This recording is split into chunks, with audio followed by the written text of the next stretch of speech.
After exploring the busy markets of Delhi, Nurbaya and her friend decide to take the bus home. Unbeknownst to them, Nurbaya and her friend are being taken off route by the driver. Once they notice, the two confront the driver, but in doing so, are trapped by the 6 men on the bus. The perpetrators knock the friend unconscious and brutally assault Nurbaya, who is then left on the side of the road abandoned. She is found by nearby villagers, one of whom is her mother. Nurbaya's mother quickly realizes that it is her daughter who was attacked after recognizing her belongings. She begins to grieve as Nurbaya dies in her arms. Fueled by despair and anger, she takes the 6 perpetrators to court, only to face a society that has shifted the blame onto Nurbaya. Her mother, alone and frustrated, is met with the harsh reality of injustice and misogyny. महिलाएं court में खड़ा होकर बहस करती हैं कि इनका human right है, ये यंग है, क्या बच्ची यंग नहीं? दुख मिला है उसके सिवाय और कुछ नहीं है. Various protesters and other victims meet Nurbaya's mother outside the courtroom to give her support and encouragement.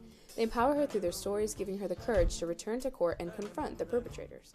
The judge states the final rulings to each of the perpetrators. Of the 6 perpetrators, the minor was given 3 years before being released with a new identity. The other 5 were given the death penalty, but one took their own life before the execution. The verdict closes the case, but the justice system remains broken. It exposes deep flaws that still demand change. Nurbaya's story, along with the experiences of other victims, raises the question, what if? What if that night the bus had taken the right route and Nurbaya arrived home safely? What if assault victims were supported instead of blamed? Our piece honors the real-life story of Jyoti Singh's fight for justice through the 2012 Nurbaya case. Although her story sparked change across India and strengthened movements for women's rights, the justice system cannot return what was lost. In the end, her mother stands at her grave, grieving the daughter she can never get back.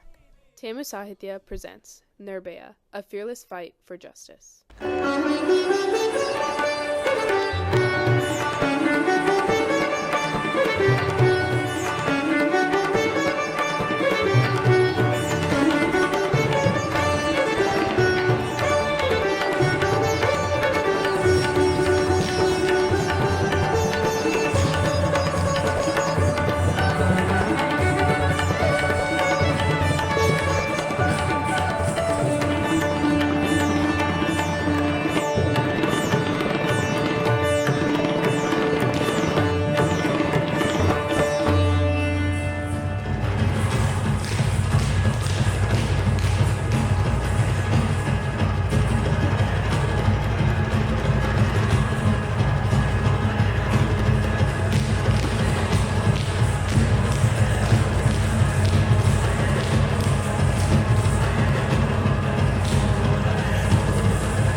है।